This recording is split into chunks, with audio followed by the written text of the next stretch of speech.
Hey everyone, this is John from EastCoastArmory.com, and I'm here today with a project update video for this radio-controlled 1/6 scale Armortek early production German Tiger 1.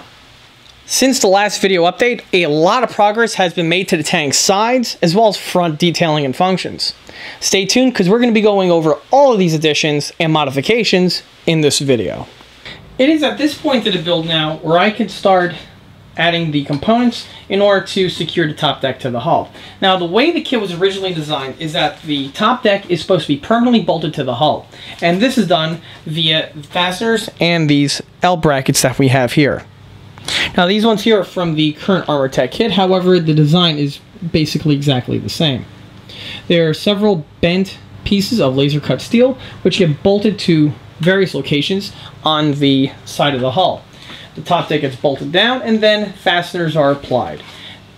Countersunk fasteners are used for all of the applications that I just mentioned. Rather than using this method, I like to have the top decks on all these radio control tanks, namely that of the German tanks, be removable, in order to get access to the RC equipment in case there's an emergency of any sort.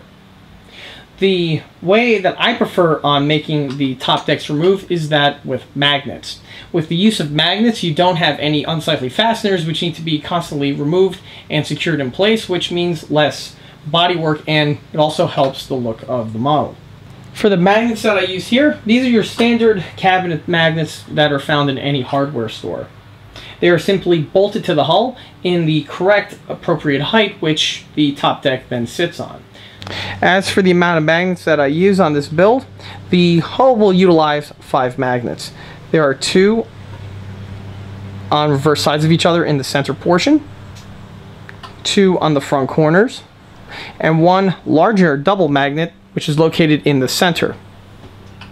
The ones on the sides are affixed to the model with that of fasteners, which are then deleted with the bodywork, which I'm currently in the process of finishing off.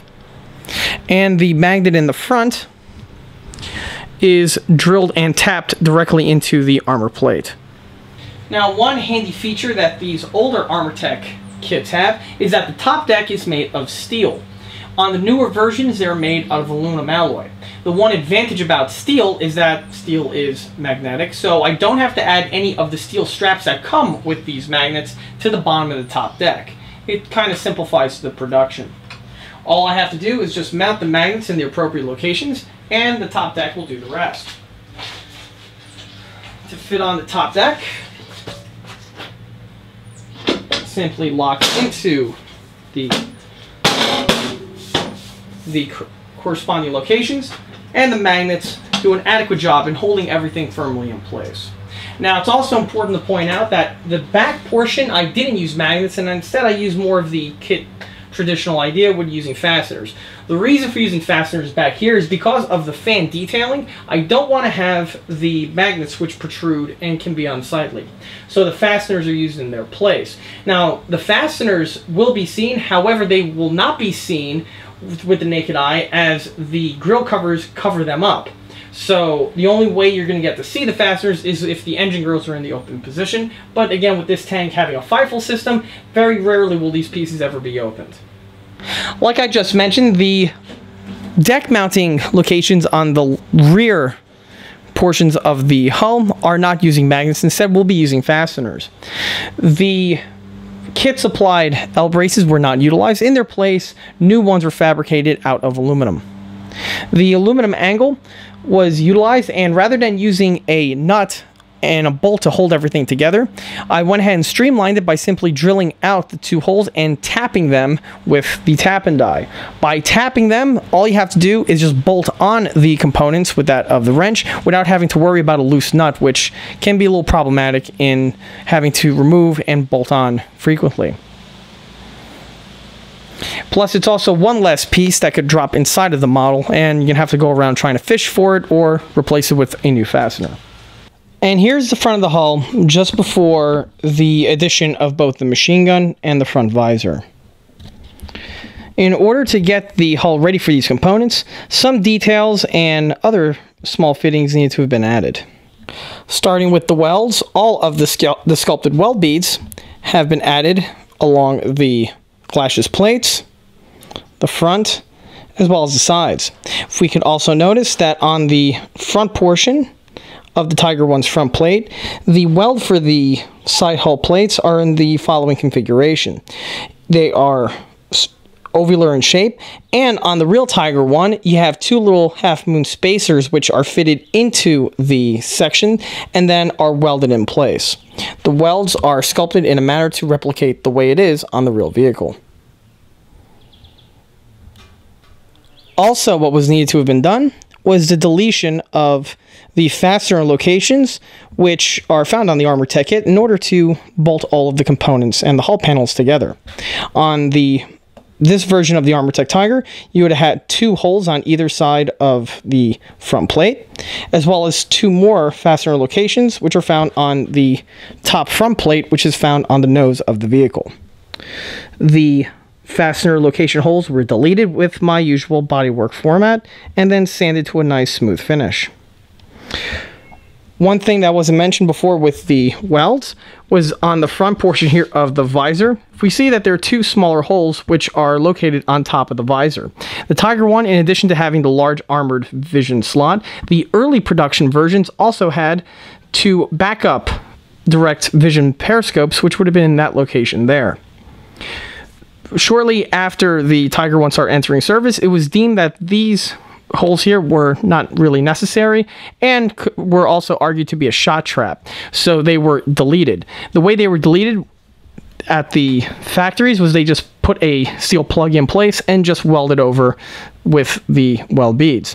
On this model here, this was replicated with that of the sculpted epoxy.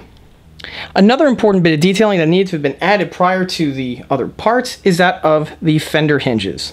Now, the fender hinges on the very early versions of the Armortek Tiger One kits comprised out of this following component here. Here I have a spare of what the hinge kit supplied version looks like.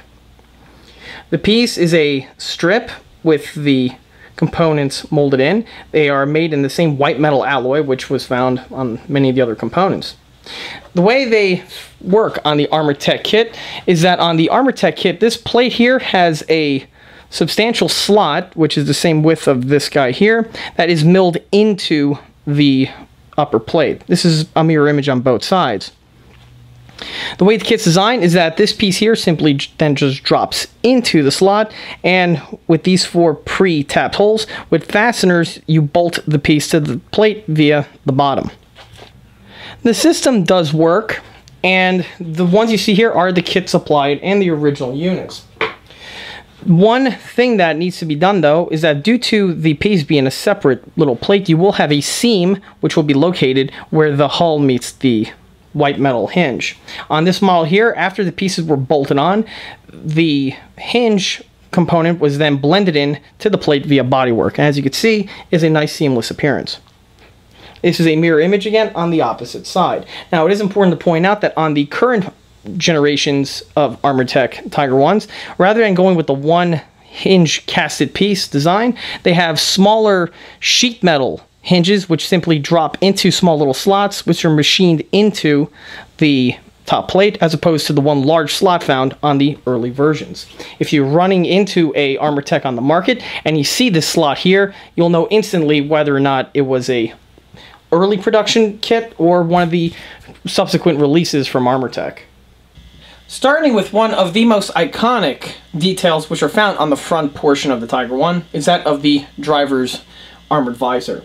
The armored visor on the Tiger One is very unique in that it is a direct vision port. It's one of the few tanks that actually keep that type of a design layout. And what's unique about it is that the component can actually drop down when not in use, and to give the driver a lot more protection. As for the way the component is supplied with the Armortek kit, it is that of the following components that you see here. Now, even though this is the early 2003 version pattern of the Armortek Tiger One, the design layout of the components basically has stayed the same. The only thing that has changed is the media that they are made in. Just like what was seen in the previous video with a lot of the other detailed components found on the back end of the model, in which they are casted in white metal, which were made, which appears to be 3D printed masters. The same thing can be found on here. As for the breakdown, it is comprised of the following components. You have two lock blocks, which are found on the ends, the main armored visor block, which is the component that actually does the motion, the bottom portion shield, and the round guard, which protects the bottom portion of the visor. The pieces are all appropriately scaled and do have some heft to them, and as you can see, they are casted and are hollow underneath, with the exception of the main visor block itself, which is solid cast. Now, like I said, the new versions are made out of CNC aluminum, so they are solid through and through and do not have these recesses which are found on the very early versions of the Armortek kit. The pieces are pre-drilled and tapped and do assemble fairly easily. As for the finish, you can see that the builder applied a coat of gray primer to the components. However, the components will be having an upgrade in that I will be adding a smear of cast texturing to the components which are appropriate. As for the bullet splash rim, this here will not be utilized. In its place, I'll be utilizing one of my own resin versions from eastcoastarmory.com, which has more substantial detailing, which are absent on the casted Armortek counterpart.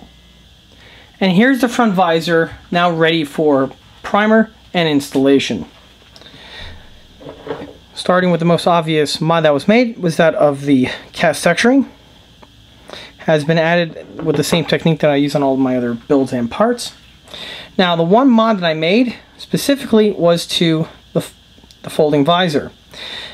As you can see, I went ahead and added 2 springs to the component. Like I said before, on the Armortek kit, this component is designed to be functional and does go up and down. The problem is the component being so heavy, and this is also true for the current generation's one, is that once installed, the component will have a tendency to stay in the retracted state all the time, simply just due to gravity.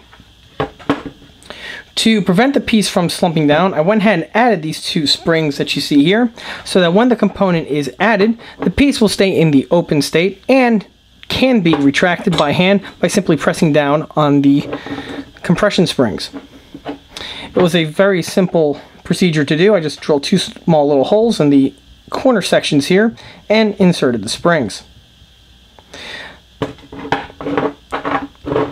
Moving to the front guard, here goes the piece that I'll be utilizing. This one here is from eastcoastarmory.com. It comes with the armored visor kit and is a simple drop-in replacement for the stock Armortek one. Here you can see the 2 pieces compared side by side, and the details which are present on the ECA one compared to the standard old school Armortek one. And here's the visor now fully completed and added to the model. All of the functions are present, which includes the addition of a clear piece of Lexan on the inside of the armor plate, which acts as panzer glass, as well as the spring bound function, which I added to the visor to prevent it from staying in the retracted position. The ECA bullet guard has been added, as you can see, and is a little bit more detailed and more prototypical compared to the original Armortek version. Now, one thing about the bullet guard, it's important to point out, is that on the corners, there's a small little scallop which is found milled into the armor plate. This is absent on the Armortek kit and was added with a Dremel. As for the purpose of the scallops, I don't have the actual information about that. However, if I was to take a guess, I presume it's in order to put a crowbar or some kind of a tool on the inside to help pry this component off when it needs to be removed. On the Real Tiger one, all these components here are actually held on with fasteners and are meant to be replaced, which kind of makes sense, specifically since this is a portion of the vehicle that will take damage in battle, and having it be a replaceable part is a smart idea. Moving from the visor mods takes us to the other component, which is a iconic piece on the Tiger One's front, and that is of the bow MG34T machine gun ball. As for the component that is supplied with the kit, that is comprised out of the 2 pieces that you see here. What is not shown is that of a turned CNC steel MG34 barrel, which would be mounted in the hole found on the ball. As for the two parts that are present, we have first the actual ball itself. It's made out of CNC'd brass. It is a pretty substantial component in weight and is one solid piece.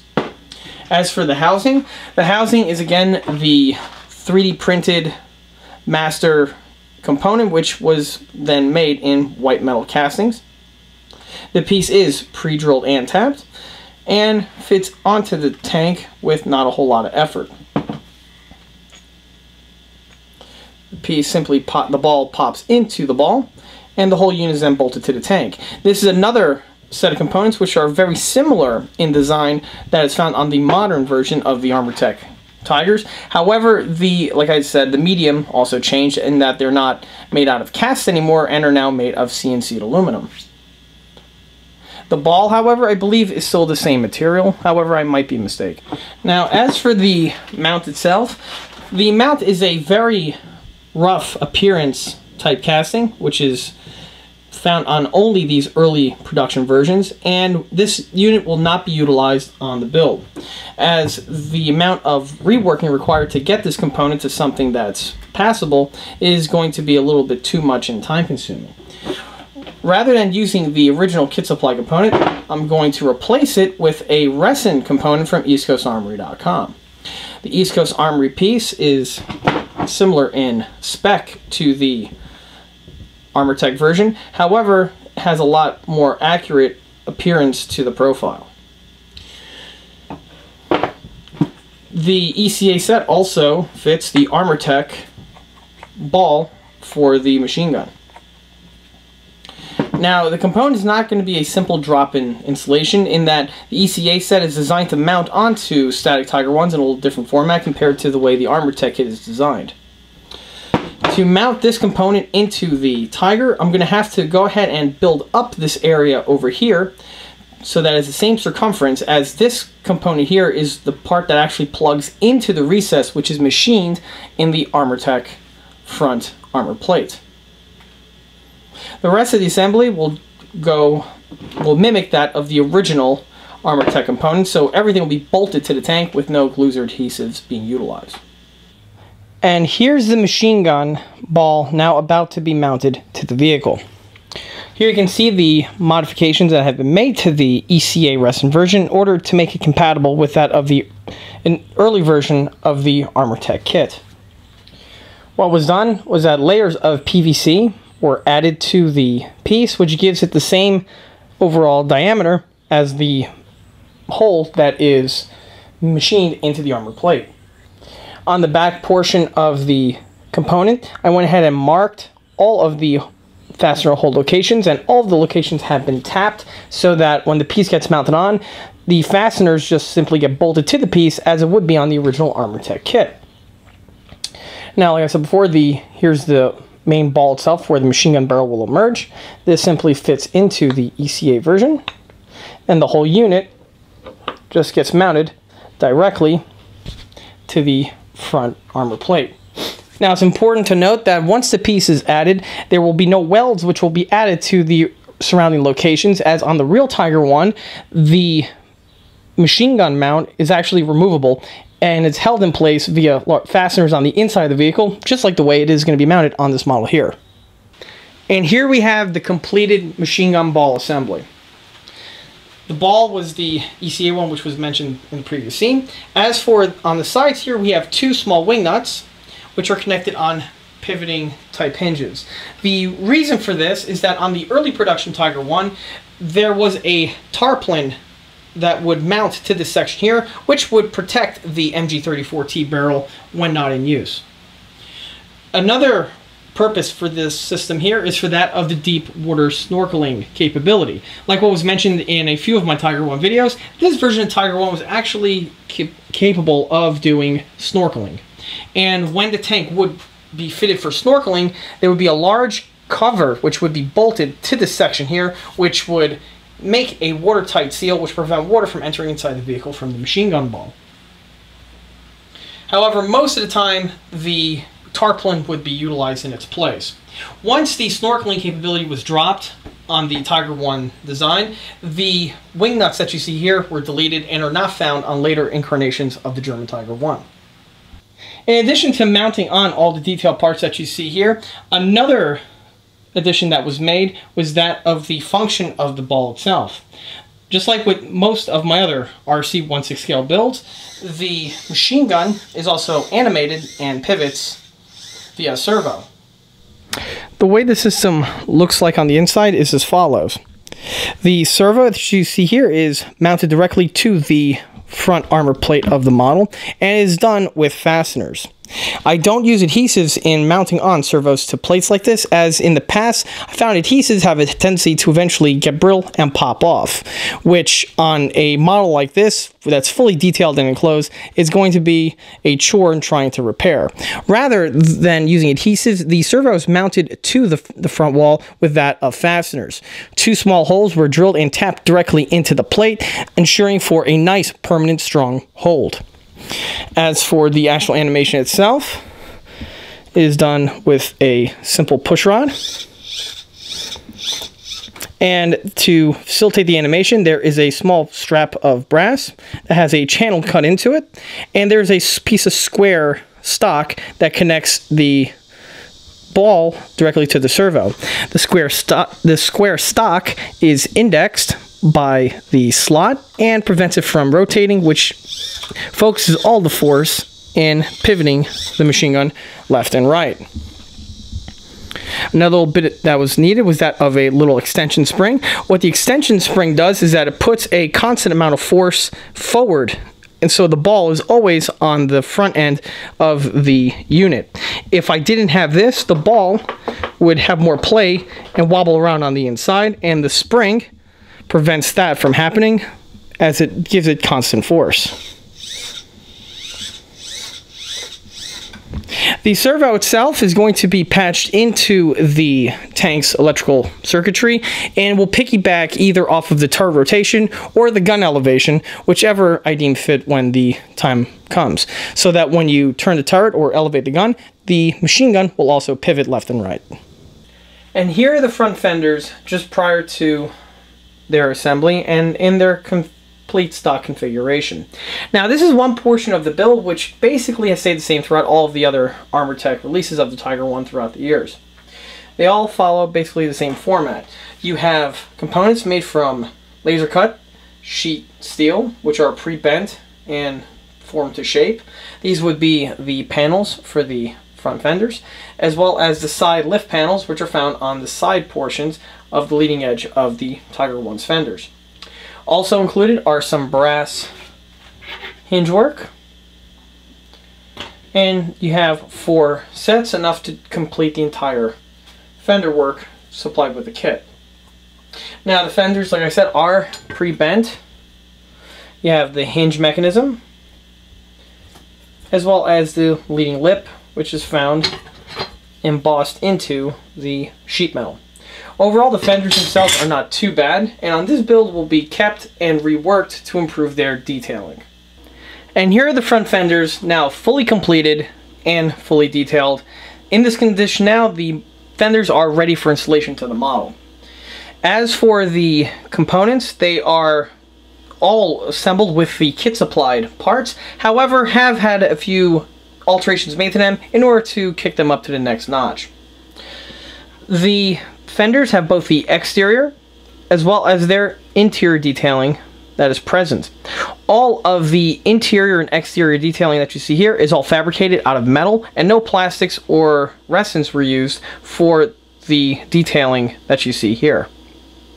Now, on the real Tiger 1, the fenders were comprised out of a few different components. You had flat plate, which was used for both the main fender as well as the extended fender, and then for the actual corner and rigidity piece that we have here, they would have been fabricated out of angle iron. On the Armortek kit, the pieces are bent and crimped in the format that you see here, so to simulate the angle strips of steel were added to the inside and were all soldered in place. The soldering mimics that of the spot welds which were found on the real fender, as well as the fasteners that you see here are also used for the installation of the components. As for the fasteners themselves, you can see that there are several dome-headed rivets which are found on the components, which hold on to the angle strip. The fasteners you see here are actually supplied with the Armortek kit. They were copper dome-headed rivets and were mounted in the locations you see here. However, it's important to note that the locations are not present on the Armortek kit and were needed to have been added by myself. With a drill press, I went ahead and marked and drilled out the locations for the fasteners. As for the hinges, you'll notice that rather than using rivets on the German tanks, they were that of slot screws. Slot screws were added to the exterior, and matching fastener nuts were mounted on the inside. This is also true to the real tank. Now, another bit of detailing that was added was that of the small little clip that you see here on the corner. On the real Tiger 1, this clip here would be for the retracting latch, which once in place would prevent the fender from flopping around when the tank is in operation. Another bit of detailing that was added was that of the locking mechanism. Now, on the real Tiger 1, this component here was able to hinge upward. The reason for this was for that of transport use. When the Tiger 1 would be fitted to a flatbed for rail transport, the tanks were originally too wide with the extra width of the battle track. When the tanks would be put for transport, the main track was swapped out for a thinner track. And with the thinner track, the outer layer of road wheels would be removed, and the section on the front and rear of the Tiger 1's mud flaps would be flipped up in order to be a nice smooth side, as well as the side skirts would also be disconnected. To lock the fender in place, that's done with this sliding bracket that we have here. It's held in place by a small little fastener, which is soldered to the inside, and the piece to unlock will you undo the fastener, slide the component out of the way, and now the piece can hinge upward. To lock it in place, you simply just reverse the procedure, and now the piece is locked in place. All the detailing that's on this fender here is a mirror image on the opposite side, and both fenders have the exact same type of detailing with the exact same type of functionality. With these now ready to go, they will be mounted to the tank. Moving on from the front fenders takes us to the rear mud flaps. The rear mud flaps that come with the kit are supplied basically in the format you see here. Now, just like with the front mud flaps, the rear mud flaps are basically the same design as they are on all the current generations of Armortek Tiger 1s, and it's one of those things where they pretty much nailed on the first try. The difference being that on the first generation Armortek rear mud flaps, the struts which hold up the mud flap and mount it to the tank are made out of that casted white metal alloy, which has been seen in numerous applications on this kit. On the newer generations Armortek kit, of course, this component here is made of CNC'd aluminum. As for the flap itself, it's all laser cut steel with all of the fastener location holes present. No interior detailing, which is just like what was seen on the front. And they have the hinged end section, as well as several brass hinges. Now, if we notice, I only have 3 of these mounts which connect to the mud flap, and of course 4 are needed. However, for some reason I was unable to find the missing struts, so new ones will have to be fabricated out of sheet metal during the rebuild process. And here are the rear fenders, now fully completed, assembled, and ready for installation. Just like with the fenders mounted on the front, they received a coat of red primer just prior to the installation. As for the detailing that went into the fenders, like I said in the earlier scenes, the main components which were supplied with the kit, namely that of the fender, the side panel, and the hinges, were all utilized. However, several other details need to have been scratch built and added, including that of the support ribs, the riveting, the locking tab, as well as the interior detailing. Just like with the front fenders, all of the components are fabricated out of metal and are soldered to the component. No glues or adhesives were utilized for the assembly. Just like with the front fenders, the hinges are mounted to the fender plates via slot screws, which is as per the real vehicle, and the riveting that you see here was also added. However, the rivets, like I said before, were supplied with the original Armortek kit.